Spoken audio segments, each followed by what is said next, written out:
Hey, what's going on, YouTube? Thank you for coming back to another episode of Scattered Brilliancy. My name is Travis, and I'm here to answer a question that I've gotten in my email inbox a few times. So, I felt like maybe I should go ahead and just address it as a whole. And that is how you get over someone after a breakup, in my opinion. And these are my tips on getting over somebody, how to move on, how to just go on with your life altogether, in no particular order. Like I said, I've gotten emails from people who have just recently broken up, or who have a friend who's just recently got out of a relationship or got out of a situation, and they're just trying to figure out how can I help them move forward and move past it and not dwell on it and all of that. So I've taken notes, and I have about 8 things, I think. 1, 2, 3, 4, 5, 6, 7, 8, 9. I have 9. I should have came up with a 10th one so I can have, even number, but whatever. So I've come up with 9 things that I feel like are important when trying to get over someone. Now, I don't know if I've ever said it in another video, but I've always been a relationship kind of person. I've always enjoyed being in relationships, and as many relationships as I've been in, as many people as I've talked to or dated, breakups come with that, That's just a part of life. It's a part of relationships. It's just a part of growing up and finding out what you really want as you in certain situations with people. I mean, not just relationships, but it happens in friendships as well. So I've had my fair share of broken hearts. I only have one heart, so I've had my heart broken my fair share of times. That's better. So I've had my heart broken. I've been in places where I was just like, oh my gosh, how am I gonna get over her? Like, what am I gonna do? Yeah, that's where I'm drawing all of this from. Just all of this inspired by me and everything I used to go through back when I was young, dumb, and stupid. All right, so the first step for me that I believe is important when you're trying to get over someone is just acceptance. I think just accepting what the new life that you have is, whether it's a marriage, whether it's just a relationship, whether it's a friendship, is you have to first accept this new change in your life. There's nothing worse than somebody living in denial. You on the denial river, and you just think that this person is coming back, or that y'all are gonna get back together, or that things are gonna work out. My advice to you is, if you're in a relationship and the relationship is no longer going on, accept the fact that it's over. It also depends on who ended it. Now, if you ended it, there should be no reason why you're still dwelling on it. But if someone ended it with you and you weren't really ready for it to be over with, just accept the fact that this person doesn't want to be with you anymore. There's nothing worse than sitting around waiting on the person to change their mind potentially.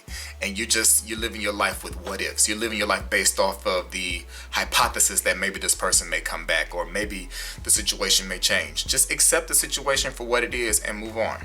My next suggestion is to delete all pictures, all videos of this person out of your phone, tablet, email, everything. Speaking from experience, there were plenty of times when I was no longer with someone, and you go back and you look at pictures of the two of you together, and it has you reminiscing about good times and thinking about all the great things that happened and whatever it is y'all went through. So delete everything.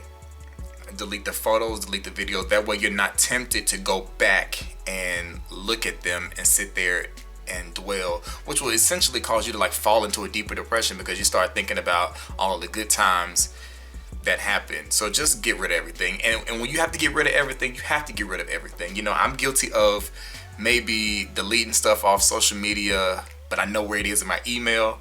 So those moments where I want to go look at a picture of us together, I know exactly what email to go to. Delete it all. Get it all, so that there's nothing left. There's no evidence of your relationship left in media format, in the media form. And talking about no evidence of your relationship in media, you need to unfollow this person on all social media platforms. I know it's hard to do because so many of us like to lurk and see what our exes are up to, but you need to unfollow this person on all social media. That means you definitely don't need to be looking at their Instagram, because that's definitely going to make you dwell on the situation. You need to unfriend them on Facebook. You need to unfollow them on Twitter. Any kind of social media connection you have to this person, you need to let it go, because along with going back and looking at pictures, people start social media stalking people.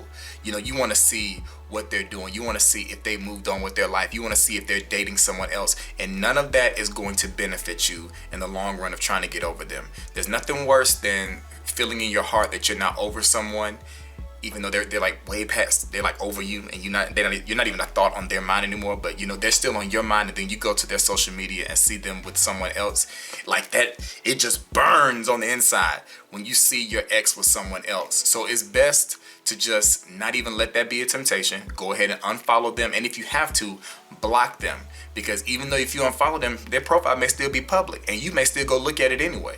So just unfollow them and block them on all social media platforms. Trust me, this will make getting over them a whole lot easier. A whole lot easier. And talking about social media, now I'm going to talk about social settings. You need to remove yourself from all social settings that's going to remind you of this person or potentially cause you to run into this person.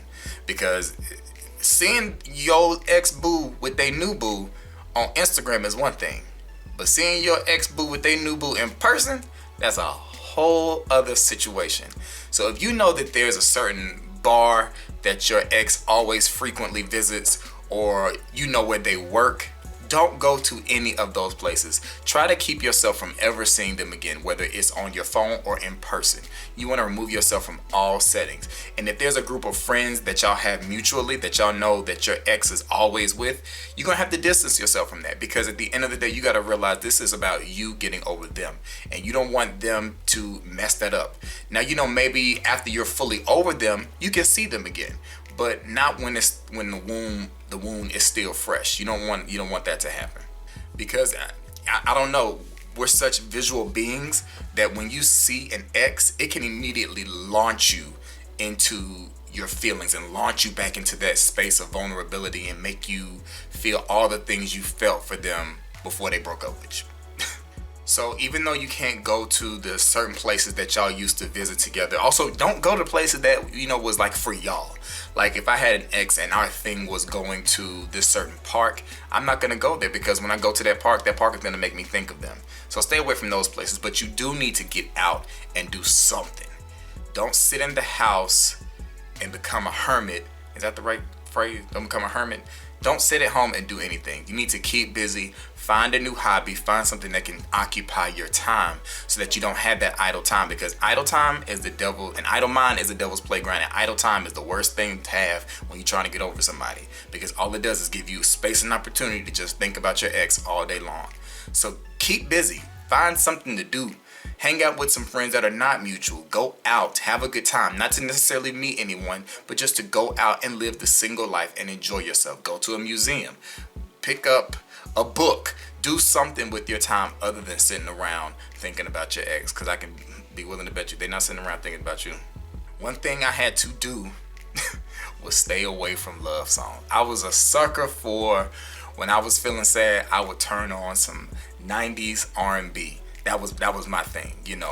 I can think about times when I had just got out of a situation with a girl, and there were certain songs I knew I could go to that were just gonna put me deep in my feelings. Stay away from love songs. Stay away from those stations on Pandora. Stay away from those radio stations. When you tempted to listen to a love song, turn on some trap music. Turn on something that's gonna take you completely out of your feelings. But do not sit around listening to some love songs with some dark liquor. That is just not the thing to do. It will not help you get over. Put on some music that's happy. Put on some music that will uplift you. But Lord knows, do not put on any love songs. And especially don't put on any love songs by artists like Jasmine Sullivan and Melanie Fiona. That kind of love music that almost makes you want to slit your wrist. Don't do that. One of the biggest things that I think is important to do when you're trying to get over somebody, and when you get out of a relationship in general, is just to self-reflect on everything that just happened. However long it is that you've been together, there's usually, for the most part, always a lesson to learn from that relationship. So you need to figure out what was the lesson in that particular situation that you were in, and use that as your reasoning for why you no longer need to be in it. Because if I'm with someone and they've cheated on me, the lesson is learning to not let somebody cheat on me. That's just an example. So whatever it was that went on in your relationship, use that as a tool to help you make yourself better. It's also a way to critique yourself, to figure out, what did I do well in this relationship?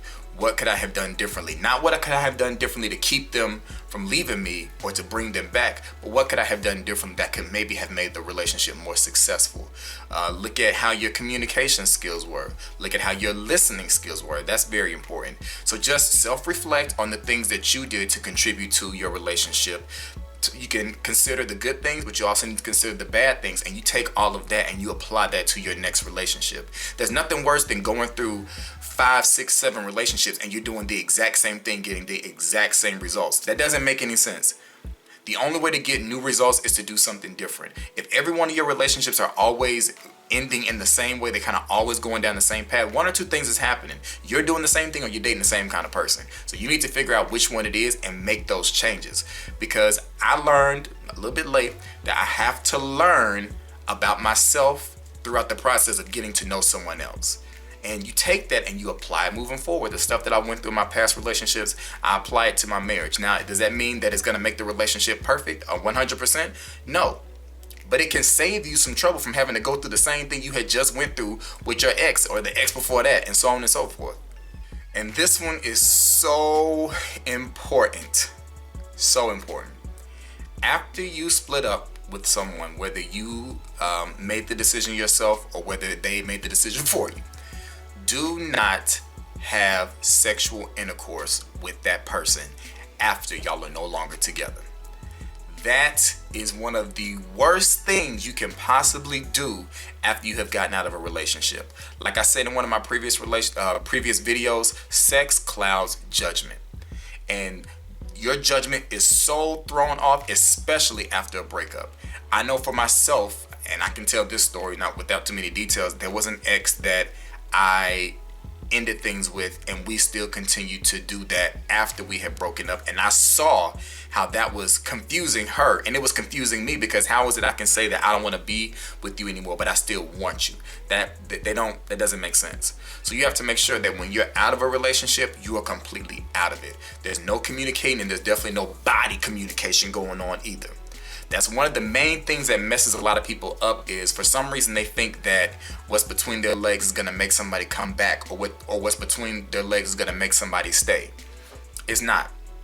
It's not. Because like I've said, if what you have between your legs is so good, you need to bottle it up and sell it. But I'm more than willing to bet it's not that good, because there's plenty of that thing walking around, rolling around this earth. So don't have sex with your ex. It is just not smart to do.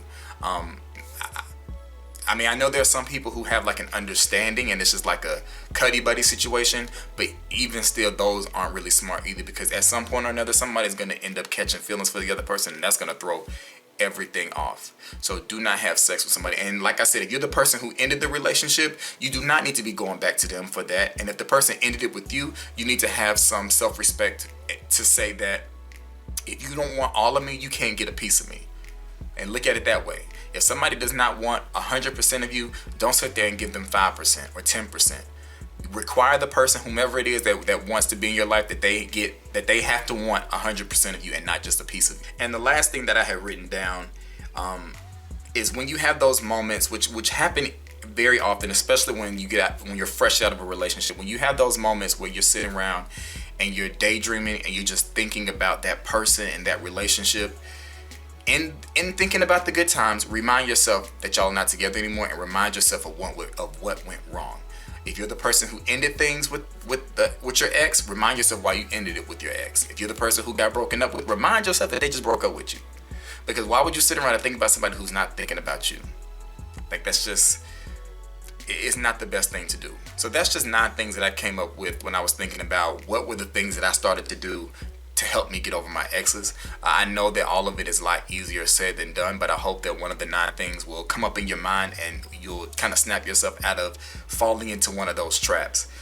Getting out of relationships is a very difficult time, because it's change, and a lot of people aren't comfortable with change, because change obviously is different. But what you have to always remember is, as a human being, you're ever evolving, you're ever growing, you're always changing. You know, essentially you change until the day that you die. Something is always changing with you. So change should not be feared. Change should be welcomed. And you need to take the opportunity of a relationship ending as a welcoming change to your life, because that means you're about to be elevated to a new point. So felt like I was getting kind of deep right there. But if you have any tips to help people get over their relationships, or anything that I may have missed out, or that you disagree with, leave that down in the comments. Make sure you like, rate, comment, and subscribe to my channel. If you have any questions, you can send them to scatterbrilliancy@yahoo.com. And do I have anything else? I think that's it. And I'll be talking to y'all later. Peace.